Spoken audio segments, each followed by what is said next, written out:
Ya, salam semuanya. Shalom, shalom. Shalom juga.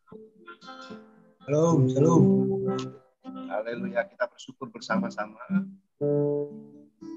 Kita bisa ada karena kemurahan Tuhan. Kita doakan teman-teman yang lain cepat bergabung.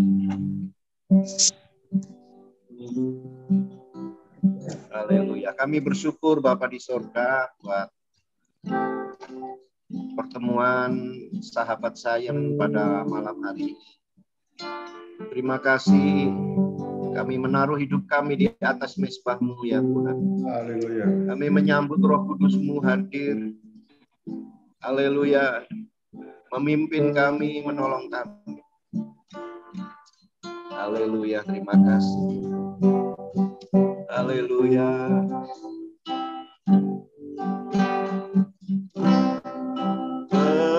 Berbiru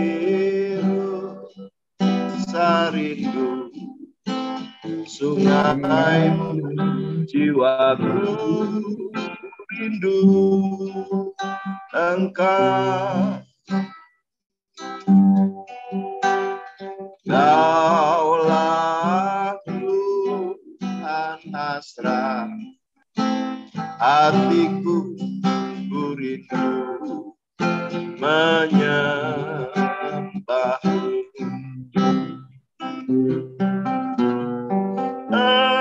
Engkau kekuatan dan perisaiku, kepadamu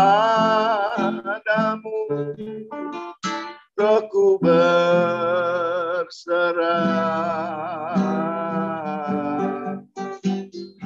Kaulah Tuhan hasrat hatiku rindu menyembah-Mu.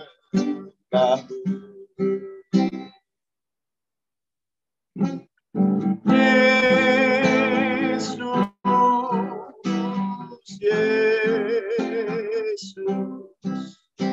Kau berarti bagiku. Oh Yesus, Tuhan Yesus, Kau segalanya bagiku. Seperti rusa, seperti rusa itu, sungai jiwaku rindu Engkau. Kaulah Tuhan hasrat hatiku rindu menyembah-Mu. Engkau kekuatan, Engkau kekuatan dan perisaiku, kepadamu Rohku berserah.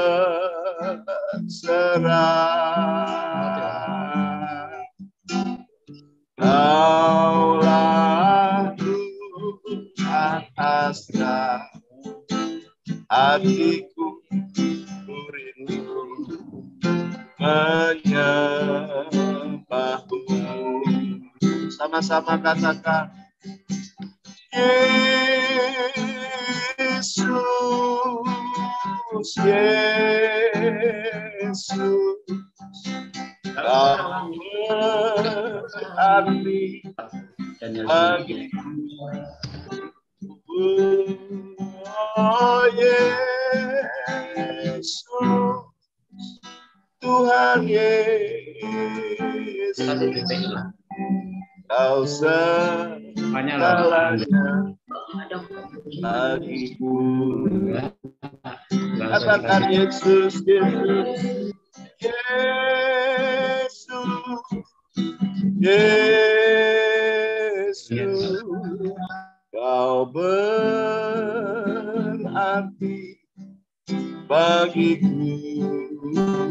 Oh Yesus, Tuhan Yesus, Kau segalanya bagiku. Engkau kekuatan dan perisaiku, kepadamu rohku berserah. Kaulah Tuhan asra hatiku, ku rindu menyembahmu. Ya Pak Yosef minta berdoa. Ya. Haleluya.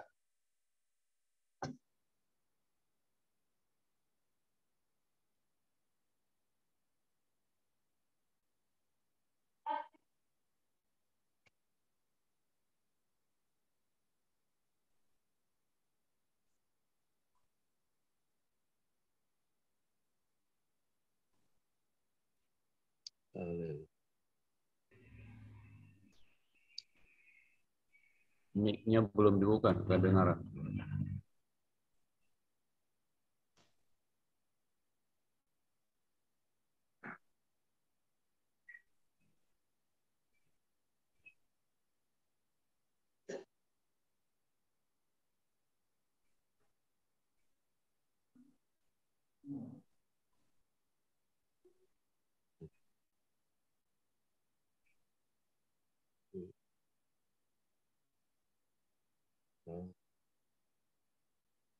Mic-nya Pak Yosef nggak dibuka.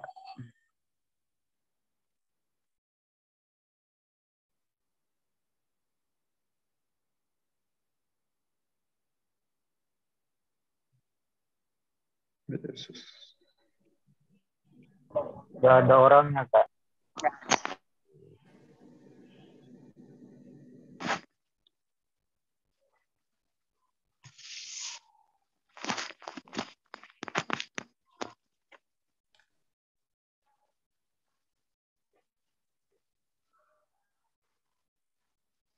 Ya, amin.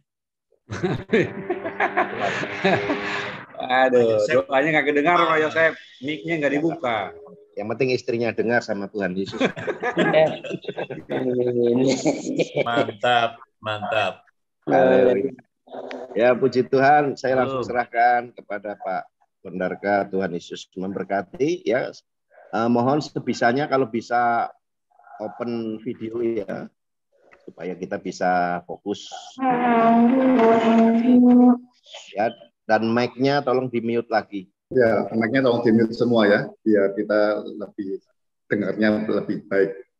Iya. Baik. Ya. Shalom.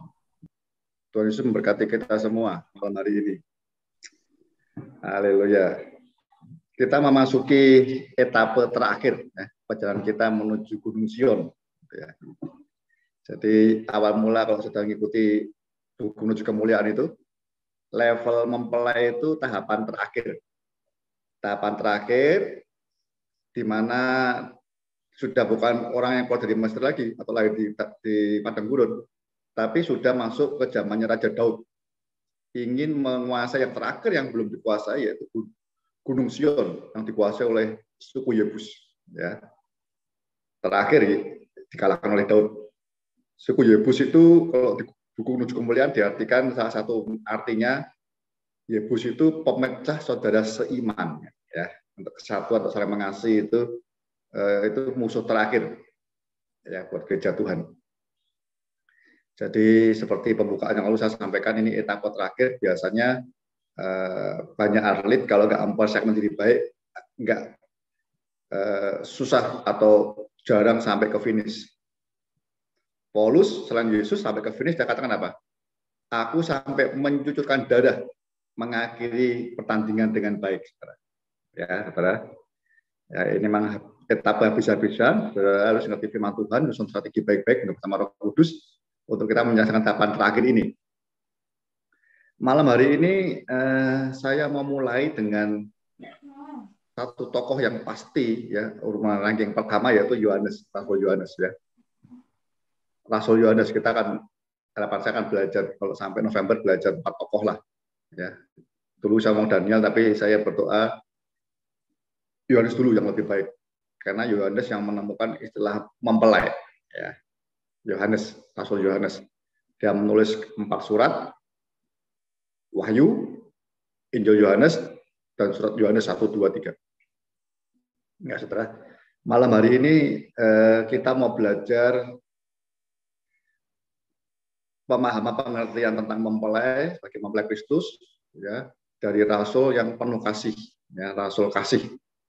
Dia memposisikan dirinya sebagai orang atau Rasul yang dikasihi Yesus, bahkan yang paling dikasihi, ya, saudara. Kalau kita belajar sejarahnya, surat yang dia pertama kali tulis itu Wahyu.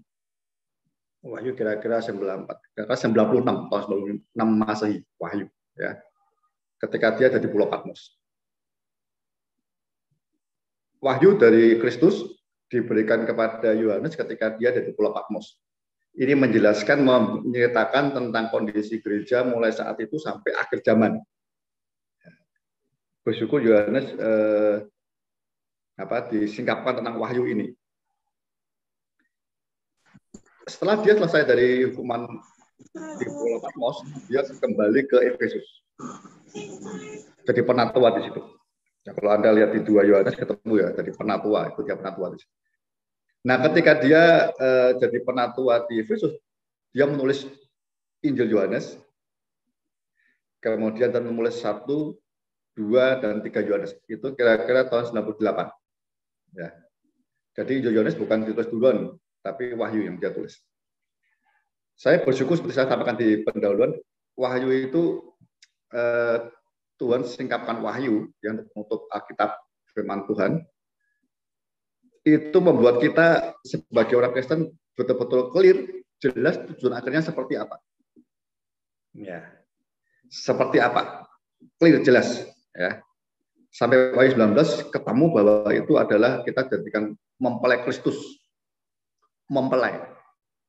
Ya. Saya mau baca ya, biar ini yang saya rasa ini membuat betul-betul Yohanes terkejut. Ya, dia terkejut betul ketika Yesus menyingkapkan tentang pewahyuan tentang mempelai.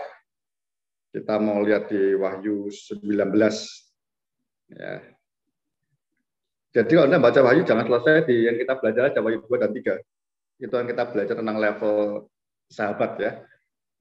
Itu tahapan terakhirnya setelah Anda mengasihi Kristus, dia mengoreksi segala hal kekurangan kita, ya, yang kekurangan, ada kekurangannya, keluarnya dosanya suruh bertobat, ya, ada suruh bertobat, supaya nanti kita menyelesaikan sampai perkawinan anak domba. Ayat 19, ayat 6 itu perikopnya diberi judul oleh LAI, perjamuan kawin anak domba. Ya. Lalu saya membaca langsung aja ayat yang ke-7. Marilah kita bersukacita dan bersorak-sorai dalam memuliakan Dia. Karena hari perkawinan anak domba telah tiba. Yohanes lihat saat itu secara penglihatan telah tiba. Kelihatan betul. Ini satu penglihatan, nubuatan yang jelas betul. Dan pengantinnya telah siap sedia. Ya. Kalau Anda lihat konteks pengantin, mempelai gitu, Tesalonika juga ada ya. Perjamuan anak domba kalau di Tesalonika dikatakan telah kita diangkat ya. Beberapa yang gereja menyebut ada di angkasa. Ayat 8. Dan kepadanya dikaruniakan supaya memakai kain lenan halus yang berkilau-kilauan dan yang putih bersih. Lenan halus itu adalah perbuatan-perbuatan yang benar dari orang-orang kudus. Lalu ia berkata kepadaku, tuliskanlah, berbahagialah mereka yang diundang ke perjamuan kawin anak domba. Katanya lagi, perkataan ini adalah benar, kata-kataan dari Allah. Dan seterusnya. Kalau Anda baca terus, sampai nanti ayat yang ke-17, ya, itu dijudul sama LAI, binatang serta nabinya dikalahkan. Jadi setelah Yesus Kristus menikah dengan gerejanya yang telah kudus, hidupnya benar kudus ya, menggunakan pakaian lenan putih bersih berkilau-kilauan, perbuatan benar-benar dari orang kudus, bersama dengan mempelainya, ya, itu sebagai prajurit yang lengkap mengalahkan antikris. Jelas. Kemudian kalau kita lihat di pasal 20-nya, kerajaan 1000 tahun, kemudian selesai, iblis dilepas, ditumpah juga oleh Kristus dan gerejanya. Ya, saudara. Jadi ketika Wahyu ditulis, Yohanes diteguhkan sekali bahwa tujuan akhir hidup umat manusia yang ditebus miliknya jadi mempelai Kristus, dan clear. Akhirnya musuh si jahat itu betul-betul dikalahkan. Ya. Dikalahkan. Nah, saya rasa harusnya kita punya hari ini, setelah baca Wahyu sampai selesai, kita ngerti betul. Ini kerinduan kita, supaya kita menyelesaikan pertandingan sampai akhir. Ya. Apa itu? Mempelai Kristus. Ya, saudara. Mempelai Kristus. Karena dengan demikian, kita benar-benar bersama dengan suami kita mengalahkan si iblis yang selama ini mencobai kita, kadang mengalahkan kita, nanti kan dikalahkan satu saat. Kita tidak sekedar punya iman, ya, tapi kita minta betul Roh Kudus memimpin kita kepada seluruh kebenaran ini. Dan kita hari ini walaupun berat, tidak berat, kita jalan terus pelan-pelan ya nggak apa-apa. Sampai nanti selesai, sampai di Sion. Saudara, saya mau sharing ini supaya saudara diteguhkan betul. Ya. Jadi kalau ini yayasan sainsnya selesai pun saudara tahu. Saya sudah sampaikan goalnya sampai ke Sion, jadi mempelai Kristus, Anda tahu jalannya. Anda lihat Google Map, tahu arahnya kemana. Ya, jelas. Ya, saudara. Sebelum itu, seperti saya sampaikan minggu lalu, kalau Anda lihat di Wahyu 2-nya, awalnya Yohanes kita kasih tahu kepada dikasih tahu Roh Yesus ya, malaikat untuk menyampaikan surat kepada jemaat Efesus. Apa yang pertama kali dikatakan jemaat Efesus luar biasa sekali, tapi satu hal yang aku mencela engkau, yaitu engkau telah meninggalkan kasihmu yang semula. Kasih, ya ingat ya. Jadi urusan mulai hamba naik ke level sahabat, itu yang mau diurusi betul-betul oleh Kristus itu kasih. Kasih kita kepada Kristus. Karena begitu masuk level mempelai, kasihnya semakin dalam. Itu yang iblis membuat kasih kita berhenti. Masih pelayanan, kasih jemaat Yesus, tapi kasihnya berhenti. Ya, kita menggantikan, kita jangan berpikiran Kristus senang dengan kita memberi pelayanan mati-matian, memberi hidup, benih menderita seperti jemaat Yesus luar biasa itu. Enggak. Dia tetap lebih senang relation. Kasih itu bicara masalah mengenal relasi. Ya, saudara. Jadi dia tetap ketika kita meninggalkan relasi saling mengasihi, diberi tempat saling mengenal, ginosko itu saya sampaikan ya. Saya itu kalau kita meninggalkan tempat ginosko itu untuk saling kenal Kristus, kita kenal Yesus, Yesus kenal kita. Ya, kita baca firman Tuhan, mengenal surat cintanya, melakukan dan sebagainya. Pergumulan kita di semua kita sulit, kita Tuhan tolong aku. Motivasiku sedikit Tuhan, terus aku tetap mengasihimu. Kalau kita tinggalkan itu, Yesus bilang apa? Demikian dalam kau telah jatuh. Kita mungkin nggak merasa. Ya.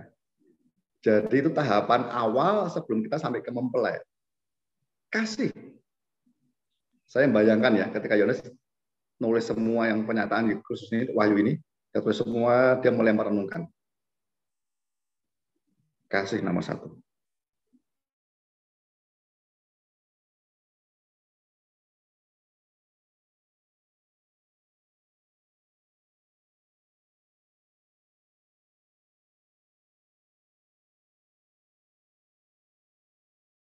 Enggak ada.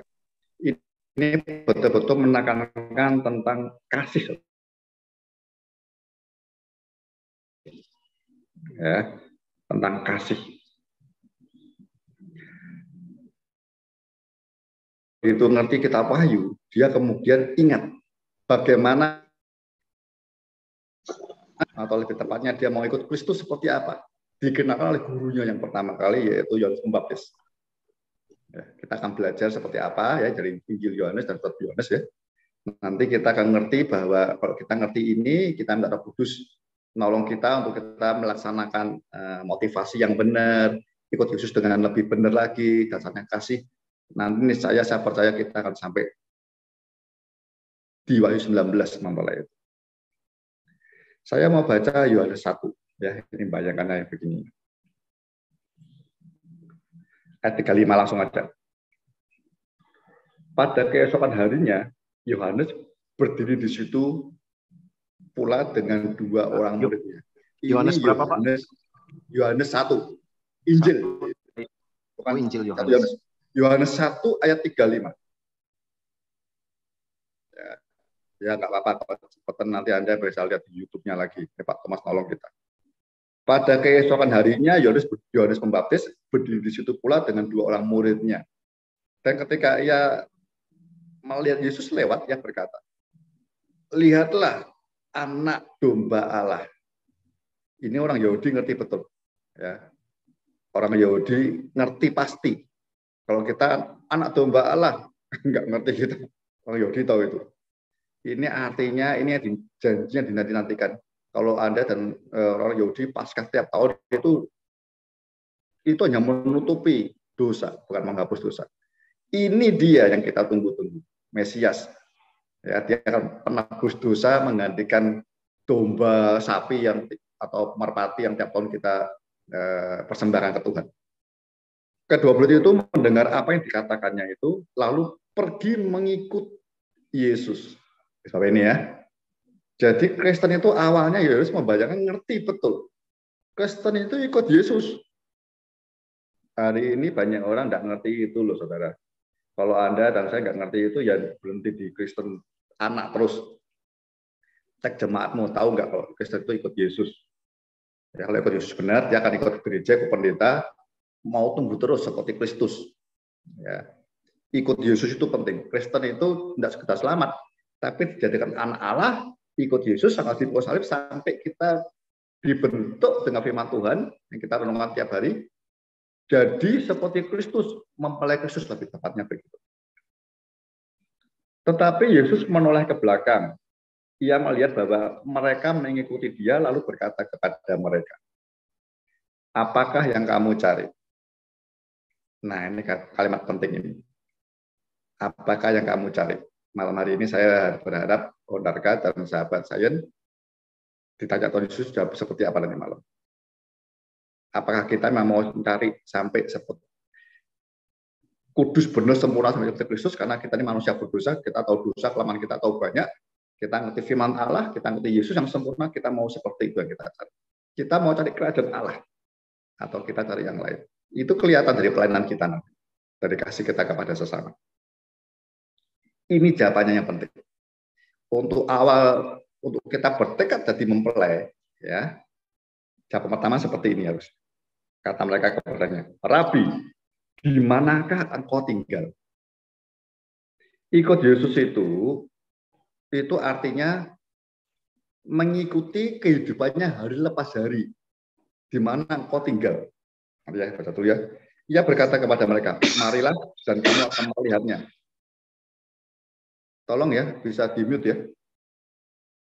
Biar tidak mengganggu yang lain. Terima kasih. Mereka pun datang dan melihat di mana ia tinggal. Dan hari itu mereka tinggal bersama-sama dengan dia. Waktu itu kira-kira pukul 4. Ini mau pergantian hari yang baru. Dan seterusnya. Ya. Banyak orang tidak ada proses dan progresnya dari anak, hamba, sahabat mempelai. Karena dia dia keliru memaknai arti Kristen. Ya.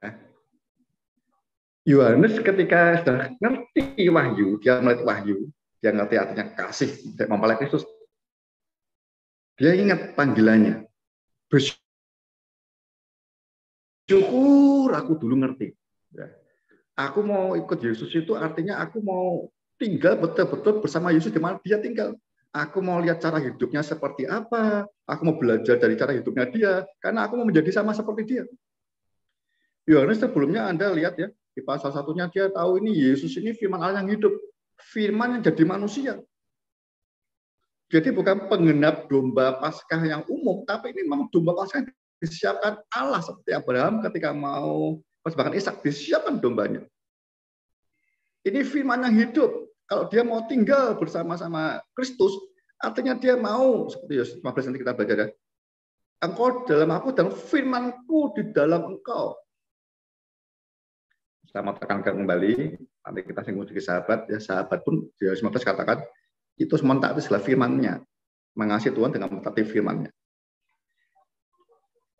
Jadi awal pertama kali kita ngerti, Yohanes ngerti, ya kita belajar Yohanes. Aku mau jadi mempelai Kristus. Anda tahu bedanya? Bedanya sahabat dengan mempelai apa? Sama-sama mengasihinya, sama-sama mengasihi sampai mati intinya. Bedanya apa? Cuma satu bedanya. Sahabat tidak tinggal serumah, sekamar, setempat tidur tidak. Mempelai suami istri yang tinggal serumah, sekamar, satu tempat tidur. Proses tidak ada sekat apapun juga. Kita mau kenal Yesus sempurna, Yesus mau kenal kita ya kita apa adanya. Yohanes mau tinggal bersama Yesus. Wah, itu luar biasa. Tidak banyak orang Kristen secara renungan ini saya kaget betul. Ya, saya juga kadang nggak ingat ini. Yang tahu itu hanya Yusuf. Kalau kata lihat perjanjian lama, Yusuf tahu artinya ikut Yesus, ikut Allah Bapa, ikut Yahweh waktu itu. Jadi ketika dia nikmati berkat di rumah Potifar, akhirnya di Firaun segala, dia nggak lupa diri, nggak kayak teman Laodikia. Jabatannya naik, berkatnya melimpah, meninggalkan Kristus. Yusuf tidak. Ya, ketika dicobai, digodain nama istri Potifar, dia lari. Ya, saudara. Dia lari. Dia ngomongnya apa sebenarnya lari?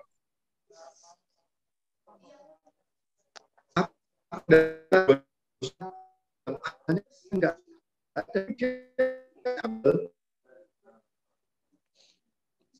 hidupku ya kita baca Yohanes. Kalau ada saya ngerti itu, ya maka Yohanes sejak itu dia mengumpulkan dirinya murid yang dikasih Yesus, karena dia menjaga kasih Kristus seperti itu. Ya. Tinggal bersama itu awal mula Yohanes sudah ngerti, aku mau tinggal bersama dengan Kristus, di mana engkau tinggal aku mau hidup bersama dengan kau. Artinya apa? Aku mau tiap hari engkau ngajar apa, aku mau dengar. Hidupmu seperti apa yang sempurna, aku mau belajar. Engkau mengerjakan apa, ngomong apa, aku mau ikuti. Ya. Aku pokoknya mau jadi sama seperti engkau. Aku tidak bisa cuma baca Alkitab cuma sebentar aja, enggak urut sembarangan, enggak bisa jadi. Tinggal bersama itu tiap hari berurutan. Kalau hari ini firman Tuhan, ngerti betul. Kita ngerti betul pikiran kasih Kristus kepada kita apa. Tinggal bersama, Yesus makan apa, kita makan apa. Segala hal, Yesus kerja cari kayu, kita cari kayu. Yesus jalan kemana, kita ikuti. Yesus melayani seperti apa, kita ikuti. Ternyata Yohanes sejak awal ngerti rahasia besar tentang mempelai Kristus. Tidak banyak orang Kristen tahu, tidak banyak gereja tahu, tidak banyak pendeta juga tahu hal itu. Jadi banyak orang bertahun-tahun dan dihamba terus. Nanti kita nyesel, kasihan gitu. Kasihnya hilang, kacamata Yesus. Ya, kembali kasihnya mulai balik. Karena kasih itu yang bisa membawa terus sampai ke mempelai. Gitu ya. Kita baca lagi di Yohanes apa yang dia kerjakan. Ini banyak hal yang dapat dijelain. Anda lihat pasal 2. Ini di jalan tidak ada. Di pasal 2 itu cerita tentang perkawinan di Kana. Matius yang murid Yesus tidak catat ini. Petrus pun yang kalau Markus kan nulisnya Injil lewat Petrus. Petrus lupa ceritain. Yohanes singkat. Karena dia tahu Kristen itu, Anda nanti bisa tunjukkan ya, Yohanes 16 ya. Kristen itu bukan kasih karunia atau keselamatan, bukan. Kristen itu bicara masalah demikian besar kasih Allah akan dunia ini, akan kita semua. Kasih, bukan kasih karunia dulu. Kasihnya besar sehingga dia memberi kasih karunia kepada kita. Ini Yohanes ingat satu peristiwa yang hampir dilupakan. Perjamuan di Kana. Pernikahan dia ngerti. Ya, Yohanes ikut datang ke situ sama Yesus. Yang menarik apa? Ketika anggurnya habis, anggur itu tanda cinta ya, orang Yahudi tahu ya, kalau baca di Kidung Agung ya. Cinta atau kasih itu seperti anggur. Ya, anggur itu gelambangkan pesta orang Yahudi, anggur terus ya. Anggur. Mereka kehabisan anggur ya tiganya. Lalu Maria ibu Yesus secara jasmani memberitahu Yesus. Yesus bilang begini, mau apakah engkau daripadaku ibu? Saatku belum tiba. Lihat ya. Ini Yesus pelayanan pertama kali saatnya tepat 30 tahun umurnya. Ini mungkin 29,5 kira-kira gitu. Itu dia mati mencatat dia menyembuhkan pertama kali siapa? Orang kusta. Tapi ini sebelum waktunya Bapak menyuruh dia keluar umur 30 tahun. Tradisi Yahudi 30 dan dewasa ya. 30 tahun. Ini dia datang ke suatu pesta di Kana. Anda lihat di peta aja karena mungkin tidak ketemu. Yerusalem ya, kota-kota lain ada, Kapernaum. Karena mungkin terlalu kecil. Siapa orang yang nggak ditulis. Ya.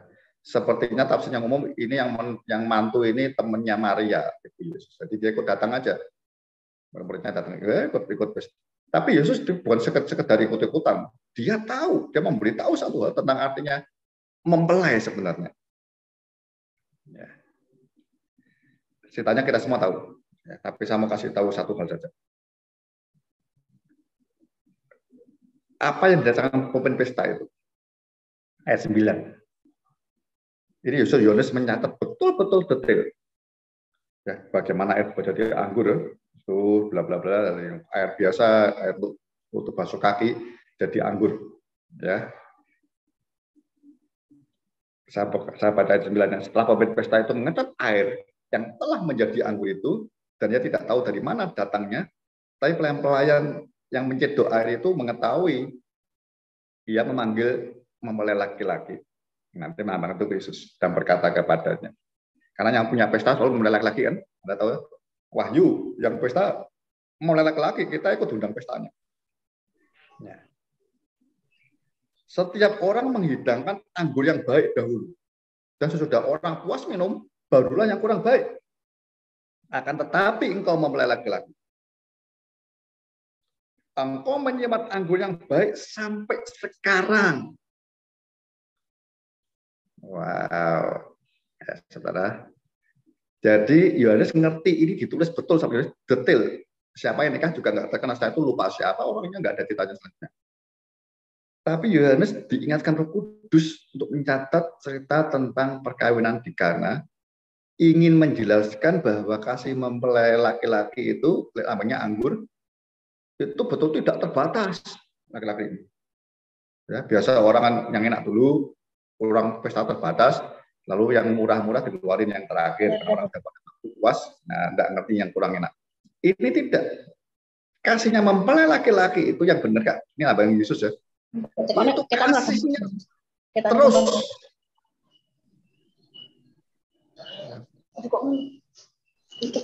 Ya. Kasihnya sampai akhir. Ya saudara. Sampai akhir kasihnya. Ya, nanti saudara akan lihat ya. Sekarang saya mau lompat di Yohanes 3:16. Ya, saudara ngerti ya, ini ayat terkenal ya. Saya mau tunjukkan yang betul-betul Rasul kasih, dia tahu rahasia kasih yang besar. Kasih itu maunya kekal ya. Karena begitu besar kasih Allah akan dunia ini. Lihat ya. Banyak orang cepat bacanya. Oh ya, kasih keselamatan, kasih karunia. Yes. Tapi di balik itu ada kasih dulu yang besar dari Bapa di surga, memberikan Yesus. Yesus itu mempelai yang apa ya, Sabu ya? Yang rela mati buat pasangannya. Meninggalkan kemuliaan di surga. Ya. Sehingga dia telah mengaruniakan anak yang tunggal supaya setiap orang yang percaya kepadanya tidak binasa, melainkan beroleh hidup yang kekal. Ya. Dia membayar harganya, dia tinggal sama Bapa di surga yang penuh kemuliaan luar biasa, yaitu kekudusan, dia tinggalkan Karena dia mau menikah dengan kita gereja. Wow, saudara. Dan ngerti ini harusnya kita baca Kak Yohanes baru terbuka itu. Malu kalau kita ini kok Yesus hanya pengen teman, kalau dia pengen berkatnya, pengen apalagi upah-upahnya. Enggak, ini reward itu pahala, ini penghargaannya diberikan kepada kita. Dan Anda lihat ayat 2 dan 3 itu, hadiahnya berjalan bersama Yesus dengan pakaian putih, gitu, duduk di tahtanya bersama Kristus. Gitu, ya. Itu kalau kita ini tahu orang berdosa, kalau gampangannya ini wanita desa yang miskin habis gak ngerti apa-apa mau dinikahi anak raja, pangeran. Kalau sampai gak senang gak kebangetan deh. Tapi itu kita. Anda kalau lihat dikatakan ya. Sebab ayat 17, Allah mengutus anaknya ke dalam dunia bukan untuk menghakimi dunia, melainkan untuk menyelamatkan oleh dia. Dan siapa percaya kepadanya, 18, ia tidak akan dihukum. Dan siapa tidak percaya, ia telah berada di bawah hukuman. Sebab ia tidak percaya dalam nama anak tunggal Allah. Dan inilah hukuman itu.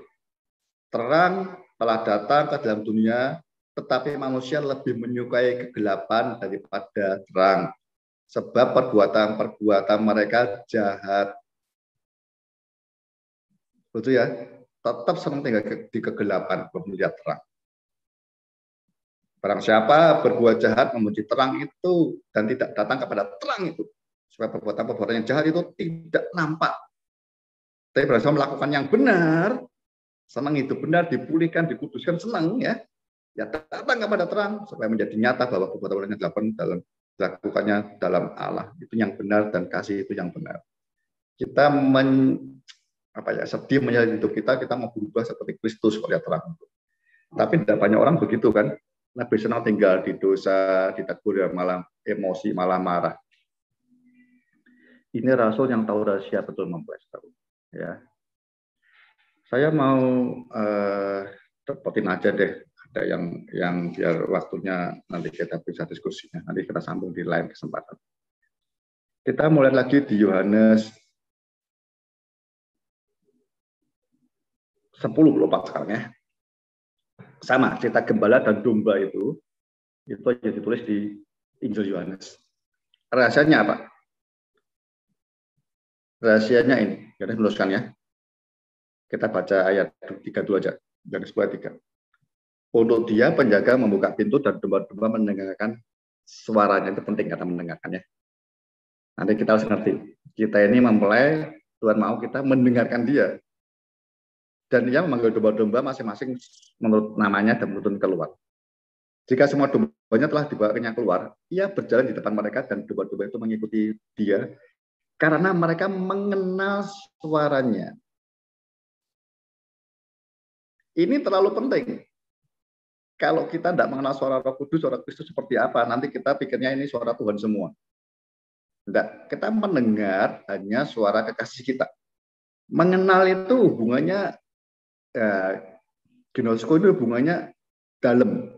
Ini kasih yang kemarin saya ngomong ya. Antara kasih itu bisa berkembang kalau proses relasi saling mengenal semakin dalam. Gitu. Tetapi suara seorang asing pasti tidak mereka ikuti, malah mereka lari daripadanya karena suara orang asing tidak mereka kenal. Harusnya begitu. Harusnya. Ya.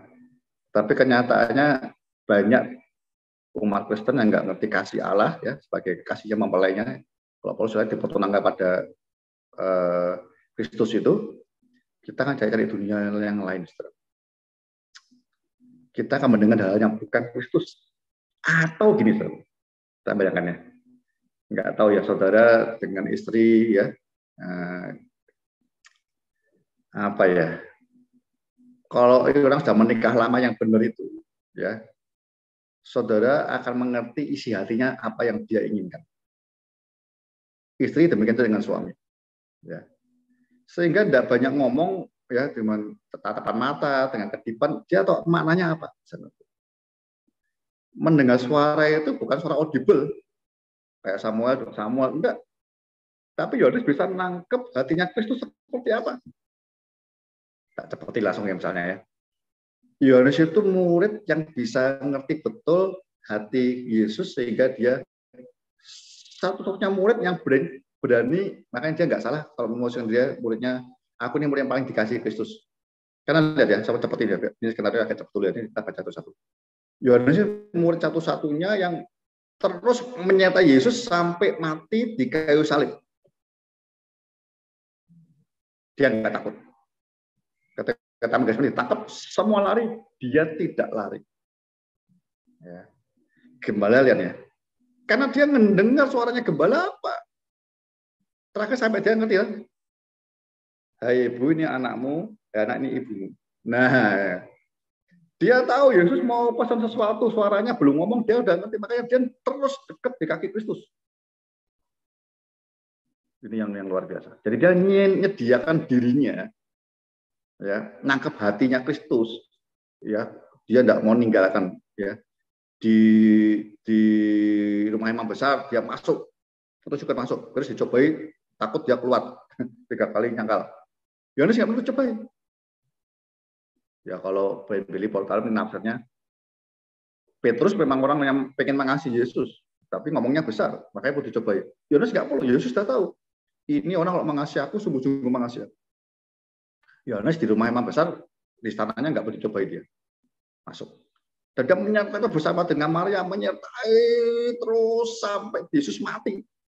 Selesai, sudah selesai. Dia ada di situ. Mulai seperti itu. Nah, kayaknya dia bisa dengar. Kristen itu artinya, Yesus itu nggak sedang namakan kita, kata Yesus begitu. Dia mau mengasihi kita sampai kekal, karena dia mau kita jadi istrinya. Jadi yang pertama, ayo kita ngerti, kita ikut dia, tinggal bersama dengan dia tinggal bersama dengan aku. Belajarlah semua hal yang apa dikatakan dia. Ya, yang terakhir ngomong ya, kalau semua tak tulis, dunia nggak cukup. Jadi masih banyak hal-hal yang intuisi atau impresi nanti menyatakan hanya kepada sahabat dan mempelainya. Hal yang dari Bapak yang di surga itu. Ya, saudara. Jadi dia katakan, ini loh seperti kita ini domba, dengarlah suaranya satu tok Yesus itu. Noise dengan suara dunia yang banyak, apapun banyak ya. Suara itu saudara ya tahu ya. Gembala itu suaranya, Anda dengar supaya Anda dan saya jalan yang benar terus. Enggak masuk jurang, enggak apa, karena dengar suara gembala. Di dunia ini banyak jalan menuju ke Romaya, tapi yang di surga cuma satu Yesus. Ya. Hiruk pikuk di sekitar kita terlalu banyak masuk di otak kita, pikiran kita. Kalau Anda tidak belajar tenang, berdoa nangkep apa yang gembala sampaikan, tidak bisa. Yang penting belajar mendengar suaranya. Nanti kita sampai 1 Yohanes kita ketemu. Ya, sampai Yohanes bilang apa? Hati-hati dengan perkara roh. Tidak semua yang kelihatannya ngeroh itu dari Allah. Tidak. Roh perlu diuji. Nah, masalahnya kalau kita tidak belajar terus pendengar yang benar dari Kristus, tidak bisa nguji. Mimpi, penglihatan, semuanya perkara roh itu boleh diuji. Kata. Dan harus diuji. Ini dari gembala yang benar apa gembala palsu? Itu kalau dari awal kita nggak punya hati, Yohanes mengasihi Tuhan, tinggal bersama dengan firman Tuhan tiap-tiap hari. Wow, nggak bisa. Ya. Satu lagi yang luar biasa, Yohanes 15. Tentang Bapak Anggur. Injilnya juga nggak nulis ini. Ini Bapak Anggur bukan sekedar cerita perumpamaan, tidak. Ini menunjukkan proses kualitas kasih yang saya bilang. Ya. Buahnya aja ada kayak macam kan. Engkau jadi ranting, fruit mesti berbuah. Lalu dipakai, dibersihkan supaya more fruit, buah kita lebih banyak. Tapi nggak cukup di situ, diteruskan sampai ayat 8-nya. Kita baca ayat 8 dulu ya, biar langsung ketemu kita ya. Dalam hal inilah Bapakku dipermuliakan, yaitu jika kamu berbuah banyak. Dan demikian kamu adalah murid-muridku. Jadi mempelai itu tugasnya memuliakan Bapak, ya, biar kita ini juga memuliakan Bapak. Kita juga bangga bahwa ini pangeran ini punya bapaknya raja dan segala raja. Kita ikut senang tuh dengan Bapak di surga. Berbuah banyak, much fruit. Jadi kasih yang benar, ini ranting ditempelkan di pokok anggur. Ini suami kita, ini kita yang mempelai wanita ya. Gereja semua ya, jadi rantingnya masuk ya. Itu bicara urusan kasih. Mulai saat itu kita nempel dekat, disupport oleh Kristus. Ya, tapi pokoknya kan akarnya di pokok. Ini kan menempel. Disupport apa saudara? Makanan, unsur hara yang NPK atau apa namanya itu ya, dan banyak lainnya, dan air disupport sampai berbuah. Maaf kalau saya ngomong tentang suami istri, seperti sama. Kalau suami berhubungan seksual, dia menyupport kehidupan sperma itu supaya kita bisa punya anak. Jangan sama suami yang lain. Ya. Ini ranting biar bisa berbuah, disupport dan kasih yang penuh dari Kristus. Dia bekerja keras ngambil dari Bapa di surga. Ya. Air itu lambang Roh Kudus, unsur hara atau pupuknya NPK itu lambang firman Tuhan. Dia jadi terus. Sehingga saya urutin juga. Kalau kita ngomong ayat yang ke-7. Jikalau kamu tinggal di dalam aku, dan firmanku tinggal di dalam kamu, mintalah apa saja yang kamu kehendaki, dan kamu akan menerimanya. Dia kepengen kita ini mempelai wanita sukacita. Ya, kalau sudah dibuahi punya anak, ya minta apa saja supaya anaknya ini bisa tumbuh tinggal tetap. Ini sama yang ayat berikutnya, saudara. Anda lihat pasal 15 ya. Ayat yang ke bawah itu ya. Ayat 16. 15 ayat 16 ya. Bukan kamu yang memilih aku, tetapi akulah yang memilih kamu. Dan aku telah menetapkan kamu supaya kamu pergi dan menghasilkan buah. Dan buahmu itu tetap. Supaya apa yang kamu minta kepada Bapa dalam namaku diberikannya kepadamu. Ini pasal 15 ada dua hal janji, mintalah apa saja diberikan. Dalam rangka apa? Berbuah, dan buah itu tinggal tetap. Ya, buah bisa buah pertobatan, ya. Lalu buah jiwa-jiwa yang Anda menangkan, istri, anakmu, jemaatmu semua itu harus tinggal tetap dan terus tambah banyak, lebat. Itu memuliakan kekasihmu, Bapa di surga juga. Ini hubungan kasih. Ya, disupport, tinggal melekat, tinggal bersama. Ya harus ngerti bahasa itu. Yang bisa terus-terus begini, yang mendengar suaranya, yang mengikuti dia, itu rasanya penuh kasih dan ngerti itu. Saudara, saya mau terusin agar agak cepat aja ya. Yang 17. Yang 13-nya, 14-nya sama dong. Yang mengajar ini perintah baru dalam saling mengasihi. Yesus Yudas, setelah Yudas pergi, ya, tadi basuh kaki, zaman kudus, Yudas pergi. 13 ya. Ini sang suami basuh kaki juga ada nggak ketemu janji lain. Sang suami itu lihat dia mau tunjukkan, bukan sekadar mengasih perintah, support, tapi dia ketika kita jatuh dosa dalam lambangan kaki yang kotor, dia turun membersihkan kaki kita. Waktu saya bayangkan ini agak aduh terharu apa ya, orang film drama itu ya, orang mengasihi kita seperti itu, bayangkan. Banyak seringkali saya kakinya kotor mau dibasuh saya lari. Yesus nggak mau, kalau engkau melekat padaku harus bersih. Tiap malam itu saya ngerti, Tuhan ampuni aku, sampai bersih kaki saya. Nah, sepanjang hari ini kaki saya mungkin jalan di kotor-kotor, bersihkan. Yesus tahu yang kotor mana. Itu kayak Ayub 3 loh, Yesus tahu, saya ini aku tahu perbuatanmu, yang salah mana tak bersihin, bertobat. Yesus membersihkan kaki mempelainya. Kaki itu jalan kemana-mana tiap hari, saudara. Kaki itu lambang perjalanan hidup saudara dan saya. Dibersihkan. Yohanes catat itu. Itu tidak sekedar upacara basuh kaki, tidak. Itu selamanya dibersihkan. Kalau kita mempersilahkan dia, mempelai itu pengen kita kudus, ingat ya, tadi 19 ya. Dia kepengen kita mengenakan pakaian yang halus putih bersih bagi lakukan perbuatan benar dari orang kudus. Kalau ada dasar nggak dibasuh tiap hari kakinya oleh Kristus, kita nggak bisa berbuah benar. Berbuah benar, dipangkasin lagi, itu kelihatannya sadis, enggak. Supaya buah kita makin lebat, ranting yang benar, istri yang benar, itu senang punya anak dari suaminya. Anaknya banyak, ya senang dia. Kayak bangsa yang baru kan, Yakub kan. punya anak 12 jadi suku bangsa yang baru. Itu melambangkan jiwa-jiwa baru ada menangan banyak orang. Buah roh terakhirnya. Ya. Setelah Yudas pergi, perintah mengasihi. Nah, saya mau cerita yang terakhir. Ya. Yohanes akhirnya ngerti, saudara. Jadi Yesus ngasih tanda nantinya tadi. Saya lompat dulu ya. 1 Yohanes yang Anda tahu ya. Di 1 Yohanes ditegaskan bahwa kalau kita mengasihi Kristus, tapi kita membenci saudara kita, itu kita pendusta.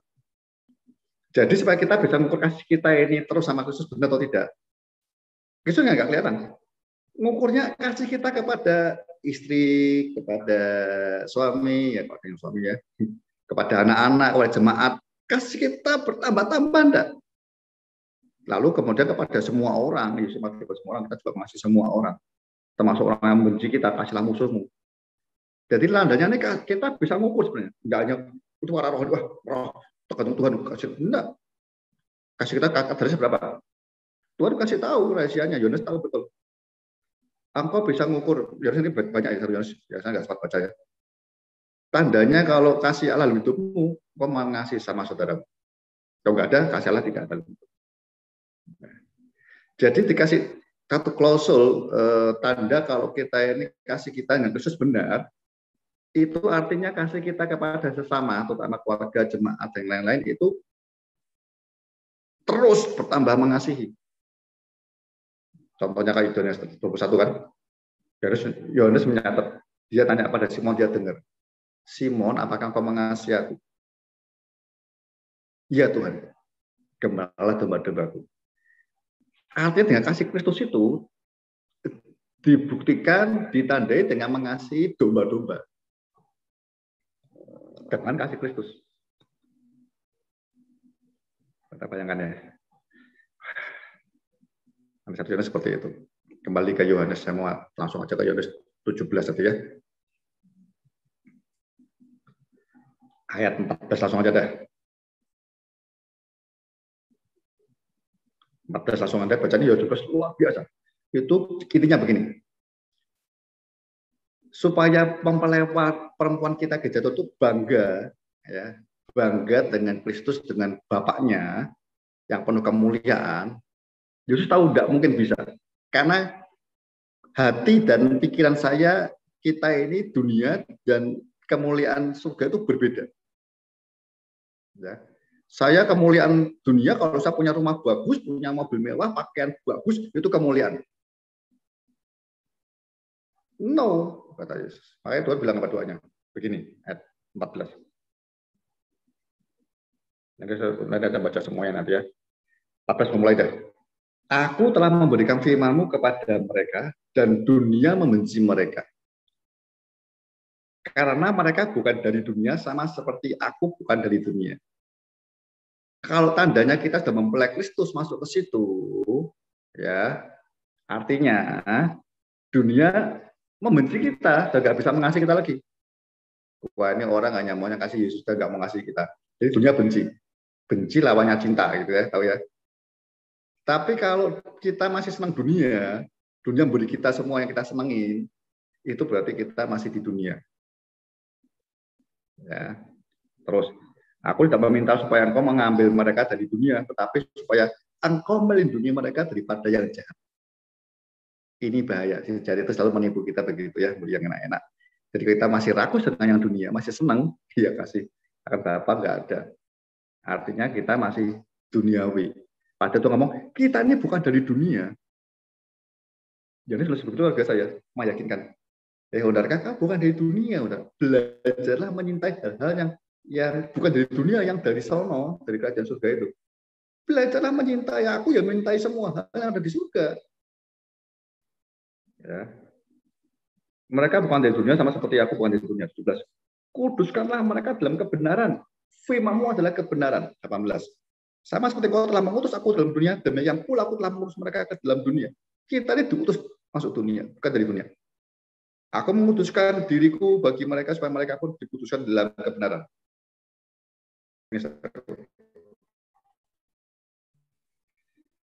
Dan bukan untuk mereka ini saja aku berdoa, tetapi juga untuk orang-orang yang percaya kepada aku oleh pemberitaan mereka, supaya mereka naik pelan-pelan, saya mulai pelan-pelan, supaya mereka semua menjadi satu, sama seperti Engkau ya Bapa dalam aku dan aku dalam Engkau, agar mereka juga di dalam kita, supaya dunia percaya bahwa Engkau lah yang telah mengurus aku.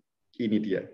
Dan aku telah memberikan kepada mereka apa saudaraku? Kemuliaan, bukan dunia, yang Engkau Bapa berikan kepadaku, supaya mereka menjadi satu sama seperti kita adalah satu. Aku di dalam mereka dan Engkau di dalam aku, supaya mereka sempurna menjadi satu, agar dunia tahu bahwa Engkau yang telah mengurus aku dan bahwa Engkau mengasihi mereka sama seperti Engkau mengasihi aku. Ya Bapa, aku mau supaya dimanapun aku berada, mereka juga bersama-sama dengan aku. Ini suami istri. Sahabat tidak harus sama-sama. Mereka yang telah Engkau berikan kepadaku, agar mereka memandang kemuliaanku yang telah Engkau berikan kepadaku, supaya Engkau telah sebab Engkau telah mengasihi aku sebelum dunia dijadikan. Dan seterusnya. Ya Bapak yang adil, memang dunia tidak mengenal Engkau, dan seterusnya. Ini saya mau sampaikan, Yesus sebagai mempelai, dia melihat ditinggal gerejanya, ya, kuasa kegelapan dunia akan menguasai, akan menyerang kembali, sehingga yang bahaya, kita tidak langsung benci Yesus, tidak. Yang bahaya, kerinduan kita itu duniawi, ya, itu saja begitu. Ya. Kita nggak dibalas seperti Yesus, enggak. Kita masih ke gereja, mungkin masih pelayanan. Tapi cinta kita sudah kepada yang duniawi. Ya, makanya kita berdoa sama Bapak di surga, yang penting ya. Tadi intinya, Tuhan Bapak berikan kemuliaan-Mu itu. Kemuliaan itu kalau Anda baca di doa Bapak kami ya, dikuduskanlah namamu atau dimuliakanlah namamu. Kekudusan itu kemuliaan. Ya. Supaya kita ini ngerti yang mulia itu pakaian yang bersilau putih berkilau itu yang mulia. Kita jangan mencemarkan seperti di Wahyu 2 dan Wahyu 3 ditegur. Jangan mencemarkan pakaian. Saudara, tiap malam mintalah kemuliaan Tuhan. Kalau kita tidak bisa lihat kemuliaan Kristus Bapak di surga, nanti kita sebagai istri yang senang selingkuh dengan dunia. Yohanes ngajarin itu. Ini enggak, Yohanes 12 nggak catat di mana-mana, hanya catat di sini. Yesus ternyata di surga itu masih berdoa supaya Bondarka dan semua bagi kita sama pelayan Tuhan ya yang mau jadi mempelainya. Bapak beri kemuliaan telah Engkau berikan kepadaku. Yesus memberikan kemuliaan itu supaya kita ini hidup di Yesus tuh alami hal yang berat pun 3,5 tahun terus dia setia sampai akhir sampai kembali ke Bapa. Kerinduan kita itu kembali ke rumah Bapa. Bertemu dengan kekasih kita Kristus. Menikah bersama dengan dia dan tinggal di surga yang penuh kemuliaannya. Nah, kemuliaan itu kekudusan. Kita belajar seperti ini ada di dunia ini. Ya, kita harus belajar ini, harus bisa. Ya, kita harus bisa minta sama Tuhan kemuliaan itu. Sehingga yang terakhir ya, Yohanes 21. Dan 21 ayat yang ke-7 mulai. Tahu ceritanya ya, ini murid-murid kembali nangkap ikan bersama dengan Petrus, kata petikan, kemudian Tuhan bilang ada lauk pauk, ya, lalu suruh menebarkan jalannya, dapat ikan banyak. Baca dulu deh ya, ayat 6. Kata Yesus kepada mereka, tebarkanlah jalamu di sebelah kanan perahu, maka akan kamu peroleh. Lalu mereka menebarkannya dan mereka tidak dapat menariknya lagi karena banyaknya ikan. Bukan melimpah hari itu. Kosong sama sekali. Mereka melimpah. Ya, ini ujiannya di situ ujian kasih. Ya, ikan dari dunia. Tapi Tuhan Anda baca ya, Tuhan juga menyediakan ikan bakar sendiri. Ya, ikan melimpah. Nah, lalu lihat ayat 7. Maka murid yang dikasih Yesus itu siapa? Yohanes berkata kepada Petrus, itu Tuhan. Lainnya kesenggesem lainnya terpesona dengan ikan yang banyak, Yohanes tidak. Itu kekasihku. Laodikia tidak bisa lihat berkatnya melimpah. Yohanes ngerti itu. Karena Yohanes sudah diajari tentang Laodikia, dia ngerti. Wah, Laodikia bahaya ini. Jadi dia terusnya benar, dia ngerti. Pengalaman dia ingat, wah ternyata aku dulu benar langkahku ya. Aku bersyukur aku diberi Tuhan nulis wahyu. Jadi tak tulis ulang pengalamanku dengan Kristus dan kacamata Kristus. Itu Tuhan. Petrus tidak ngerti, semua tidak ngerti. Saya ini khawatir kalau kita ini miskin terlalu lama. Kayak saya. Ketika ada diberkati gereja sebagai peralatan lengkap semua begitu ya. Saudara tetap menekuni yang rohani tidak? Ya. Awal mula cinta Kristus, ya terus membangun, tetap doa puasa, tetap cari wajahnya, firman Tuhan, fellowship pribadi kita dengan Kristus makin hari makin bertambah-tambah. Ya. Kita udah mungkin tahu puluhan tahun lah, nah, kita tahu semua. Tapi saya enggak, saya mau belajar terus dengan Kristus. Tuhan, tiap malam aku mau belajar firman-firman yang baru daripadamu. Karena kalau dulu semua firman enggak cukup. Saya mau sungguh-sungguh lihat hidupku, aku mau jadi mempelaimu Yesus. Aku mau ikut, aku mau belajar tinggal bersama dengan aku mau belajar lihat hidupmu seperti apa. Ya, saudara, kalau siap persiapan firman Tuhan, ya, jangan cuma cari literatur dulu, jangan cari bahan dulu. Datang duduk diam di kaki Kristus. Tuhan, kau mau firman Tuhan minggu ini apa? Untuk komsel ini apa Tuhan? Apa? Sudah Tuhan kasih impresi dulu, jangan ngerti dulu, nangkap dulu, belajar Alkitabnya terus ngerti. Anda baru cari bahan yang lain literatur di YouTube, di Google boleh untuk melengkapi.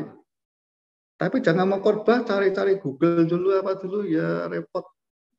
Nanti Anda bukan dengan suara gembala, bukan suara kekasih kita. Suara-suara malaikat gelap, nyaman sebagai malaikat terang. Anda tidak bisa muji roh. Itu Tuhan. Ya, saudara. Yang terakhir sama masuk 1 Yohanes. 1 Yohanes, ya. Tadi yang terkenal sudah 1 Yohanes 4 ya, yang saya sampaikan.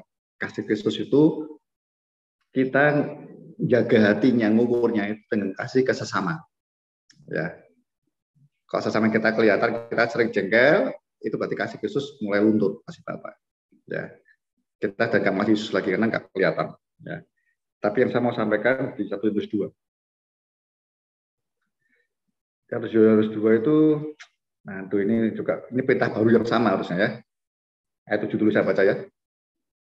Saudara-saudara kekasih, bukan perintah baru yang tuliskan kepada kamu, yang perintah lama yang telah ada padamu dari mulanya. Perintah lama itu ialah firman yang telah kamu dengar. Namun perintah baru juga yang kutuliskan kepada kamu telah ternyata benar dalam Dia dan dalam kamu, sebab kegelapan sedang lenyap dan terang yang benar telah bercahaya. Kalau hati kita betul dengan firman Tuhan, nanti tandanya terang itu makin kita lihat terang, makin kegelapan makin kalah. Ya, barang siapa berkata bahwa ia berada dalam terang, tetapi membenci saudaranya, ia berada dalam kegelapan sampai sekarang. Luar biasa ya. 1 Yohanes cuma ngomong membuktikan dulu aja. Kalau kasih kita pada Kristus ya, bagi mempelai, Kristus pada kita, itu mulai luntur. Itu kalau kita mulai tidak mengasihi saudara seiman. Ya, paling gampang begitu ya. Barang siapa mengasihi saudaranya, ia tetap berada dalam terang. Dan di dalam Dia tidak ada penyesatan. Ingat ya, kalau kasih kita menurun, penyesatan terjadi. Tapi barang siapa memuji saudaranya, ia berada dalam kegelapan dan hidup dalam kegelapan. Ia tidak tahu kemana ia pergi. Tidak sampai ke mempelai, tidak tahu jalannya. Karena kegelapan itu telah membutakan matanya. Nah, ini hampir sama dengan Yohanes 15 tentang pokok, anggur, dan rantingnya. 3 hal berdua. Ini ada 3 tingkatan rohani juga. Aku menulis kepada kamu, hai anak-anak, ini kasih anak-anak ya, sebab dosamu telah diampuni oleh karena namanya. Kita anak-anak lahir baru, kita harus tahu, kita jadi anak Allah itu karena kita zaman dosanya, karena kasih Allah tadi ya, memberikan Yesus, ya, diampuni dosanya, kita jadi orang kudus. Jadi keselamatan itu bukan sekedar diselamatkan, enggak, tapi kita tahu kemuliaan yang hilang itu, dosa itu dikembalikan. Jadi kita kodratnya sekarang itu kudus dan mulia. Aku menulis kepada kamu, hei bapak-bapak. Ini urutannya dibalik begitu ya. Karena kamu telah mengenal Dia yang ada dari mulanya. Nanti kalau paling dewasa penuh, berbuah lebat dari bapak-bapak rohani, dewasa rohani, itu apa? Jaga mengenal Dia terus, jangan lupa. Ginosku tuh jaga terus ginosku. Efesus lupa tapi Efesus. Dia nggak menjaga ginosku, kasihnya hilang. Nah, sama ngomong yang anak muda. Aku menulis kepada kamu, hei orang-orang muda, Saya rasa di kita ini kebanyakan level hamba itu orang-orang muda, ya. Orang muda kuat. Karena kamu telah mengalahkan yang jahat. Tadi ya jahat itu apa tandanya tadi ya? Jahat itu nggak ada kasih membenci saudara yang lain, itu jahat. Ya, nanti kita ngerti itu dulu. Saya terus dulu. Aku nulis kepada kamu, ya anak-anak, karena kamu mengenal Bapa. Aku nulis kepada kamu, ya Bapak-bapak, karena kamu mengenal Dia dari mulanya. Kembali itu saja. Kau dapat dewasa, kamu tuh menjaga kenal ya. Kenal itu kasihnya makin kuat. Aku nulis kepada kamu, hei orang-orang muda, ini hamba-hamba Tuhan gitu ya. Karena kamu kuat dan firman Allah diam di dalam kamu, dan kamu telah mengalahkan yang jahat. Kesempatan kita pelayanan itu harus kita ngerti firman semakin kuat, melekat seperti ranting. Lebat. Untuk apa? Mengalahkan yang jahat. Nah, nyambungannya ya. Jahat itu kata Yohanes, itu bukan nyerang kita, buat kita miskin dan sebagainya, enggak. Yang paling bahaya Pak jahat. Si jahat itu yang paling bahaya, dia melenyapkan kasih. Ya. Kayak zaman Efesus, luar biasa pelayanannya, iblis nggak takut. Tapi digeser kasihnya. Si jahat itu kalau buat para pendeta kayak kita, Pak Tuhan ya. Saudara mungkin semakin diananya mungkin semakin kuat. Tapi pelan-pelan didorong nggak tahu hal duniawi atau apa, saudara yang kesulitan hidup, terkecoh oleh dunia, harus penting begini, penting begitu, sampai mengenal Tuhan, ginosko itu hilang. Saudara, latihannya sebagai hamba masuk ke sahabat, kita harus berlatih mengalahkan jahat itu biar sampai memelek. Karena kalau tidak, kasih kita berhenti di kayak Efesus, kita nggak sampai di mempelai. Nah, itu nonton, baliklah bertobatlah. Demikian engkau telah jatuh, balik kepadaku. Jatuh itu ingat ya, konsepnya teologi Kristen ya. Orang kalau dikatakan jatuh itu nggak mungkin naik sendiri. Ya, agamanya kan begitu. Konsepnya jatuh, mereka bisa dengan agamanya naik ke surga, nggak bisa sama. Konsep Kristen lain, jatuh dan dosa. Yang di atas yang turun tangan, nasi tangan menarik kita. Kita hanya bisa balik ke Kristus. Minta Roh Kudus tolong kita minta ampun dosa kembali itu. Minta kasih itu dijagain. Kalau saya ngerti itu, menjagain dengan benar, saya akan mengalahkan si jahat itu. Si jahat dikalahkan dengan apa? Kejahatan kalahkan dengan kebaikan, dengan kasih. Saudara ngerti ini, saya ngerti itu, bawa keluargamu, jemaatmu, berbuah lebat menangkan jiwa-jiwa yang baru, terus berjalan semua, karena kita tahu Kristus nama kita tidak sekedar selamat tok, tapi dia mau jadi istri, mau suami kita mempelai. Kita istrinya Tuhan Yesus. Sampai kekal. Perjamuan pernikahan yang luar biasa itu ada di surga nanti. Percayalah itu. Amin. Sementara saya akhiri nanti sesi di sini kita dalami lagi, kita diskusi lagi ya. Baik, terima kasih Tuhan berkati. Saya harap malam hari ini Anda bertanya dulu aja. Karena diskusinya nanti di Sayen ya. Nanti minggu Senin, Selasa atau 3 ya. Terima kasih. Saya kembalikan ke Pak Thomas. Kita mau kerja dulu aja. Mungkin belum jelas, bisa ditanyakan dulu. Tuhan berkati kita semua. Ya, puji Tuhan. Haleluya. Malam ini kita belajar dari tentang mempelai ya. Dan kehidupan ya dari Yohanes ya. Ya, belajar dari kehidupan. Bulan depan ganti lagi, entah Petrus, entah Paulus, entah Daniel bulan depan. Ya. Nah, mari Bapak Ibu, saudara-saudara, sahabat Sayen, ya nanti kita lanjutkan untuk sharing di Sayen ya tatap muka. Sekarang mungkin kalau ada pertanyaan-pertanyaan bisa disampaikan. Sehingga nanti pertemuan berikutnya kita bisa sharing.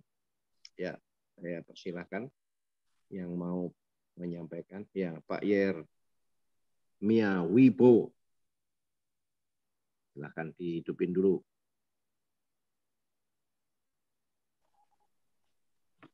Baik, Pak.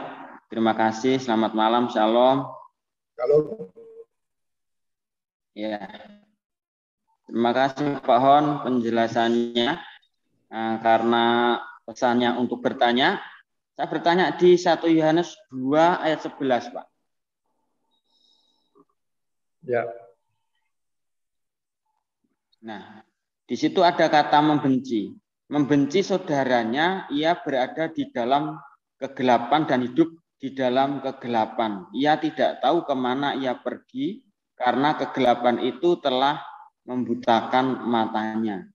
Nah, ini seringkali satu misal, Pak. Ya, makanya saya ingin tahu bahwa membenci saudaranya ini dalam konsep seperti apa. Kadang-kala ketika kita menjelaskan jemaat, ayolah pokoknya kita sama-sama anak Tuhan itu jangan sampai terjadi yang seperti inilah. Sepertinya kalian ke gereja, tapi sebenarnya kadang-kala tidak ada keselarasan. Tapi ke gereja-gereja malah yang ironis itu ditemukan itu masih saudara, Pak, saudara kandung gitu loh. Nah, itu, Pak.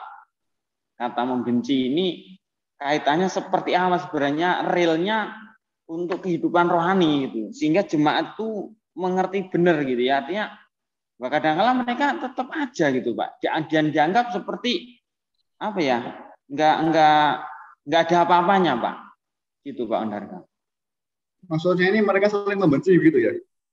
Ya, mereka itu kalau misalkan ini memang kasusnya ada lah, Pak. Ada di jemaat saya, jemaat ini. Contoh ya. Nah, misalkan di doa puasa itu ya ada berangkat mereka, lalu di mereka itu ya happy saja. Tapi sebenarnya di belakang itu tuh mereka tuh sedang tidak sinkron gitu loh, Pak. Tidak sebenarnya gitu loh, Pak. Gitu, Pak. Nah, maksudnya benci itu seperti apa yang realnya menurut firman sehingga benar-benar mereka akan terbuka nanti ketika misalkan saya menjelaskan gitu. Sebenarnya dikatakan membenci itu hubungan antara sesama itu ya. Nanti Pak Iya dan kita semua kalau baca 1 Yohanes seluruhnya kita akan lebih jelas bahwa tadi saya ulangi sedikit ya, bahwa kalau kita ini ngomong mengasihi Tuhan ya, tetapi kita membenci saudara kita, itu pendusta. Jadi sebenarnya Yohanes mau ngomong begini, ini nggak mau kaitan nggak mempelai semuanya ya.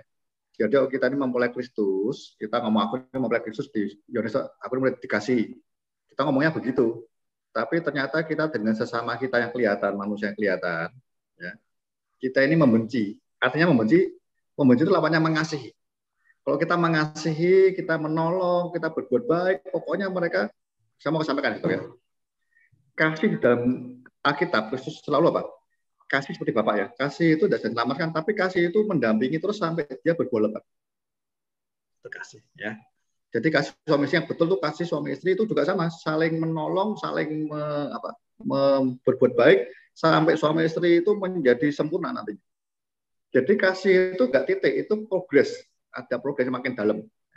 Tujuannya ada suatu tujuan yang semakin mulia, semakin baik dan sebagainya. Kalau membenci lawannya, jadi membenci itu dikaitkan dengan kasih. Jadi ini hubungan antara, misalnya ya. Saya beritahu, misalnya saya dengan Pak Yer, contohnya ada ya, kita sama-sama diskusi ngomong-ngomong begitu ya.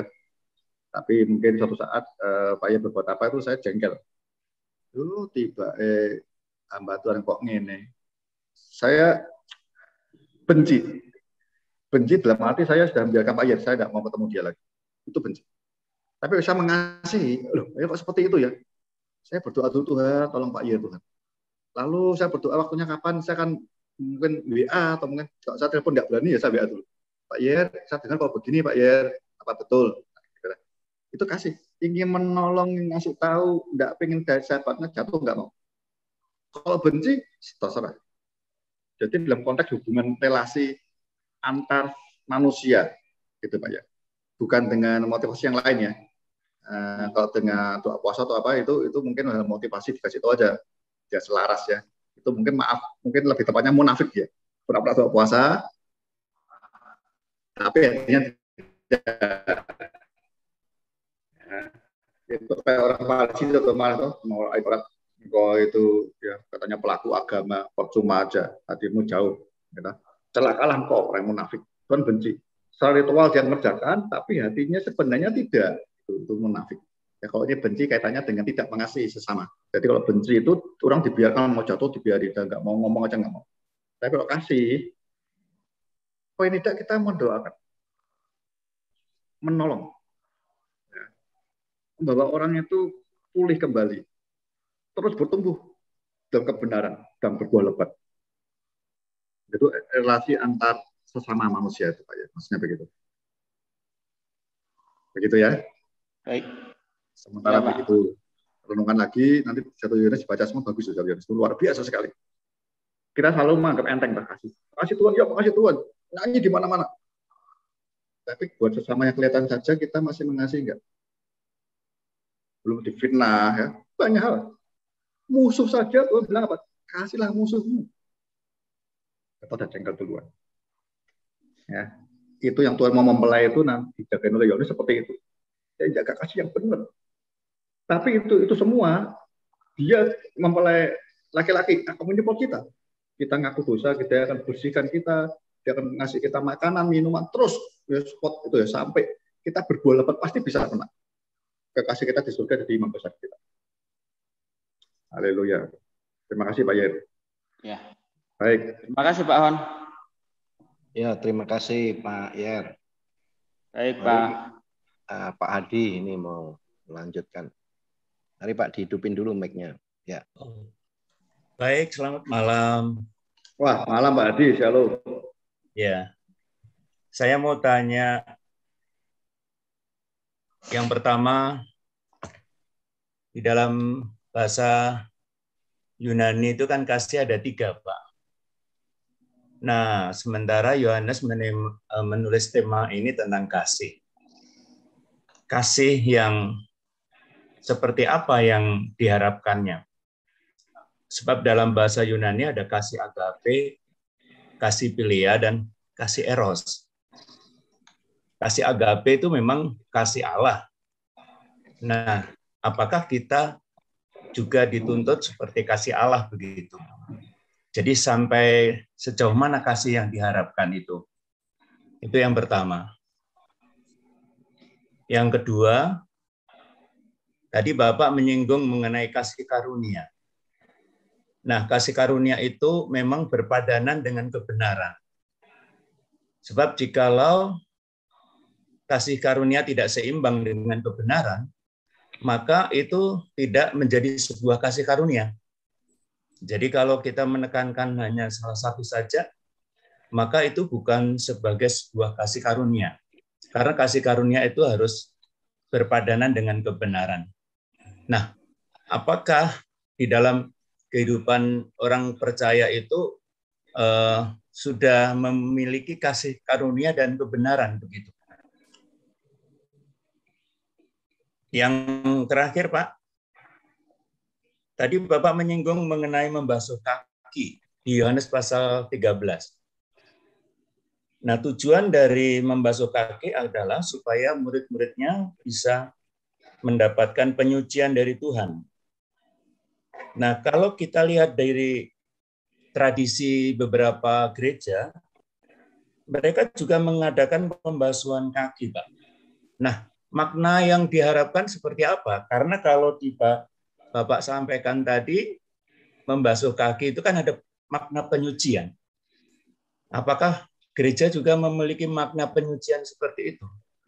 Karena mereka juga mengadakan ritual atau ibadah pembasuhan kaki.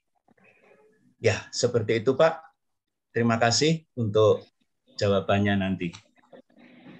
Baik, terima kasih Pak Hadi. Ini pertanyaan yang baik dan sulit. Ini ya, yang pertama. Kalau kita belajar konteksnya bahasa aslinya di Injil Yohanes saja ya, itu selalu Yesus pun yang jelas kasihnya dipakai 2 selalu.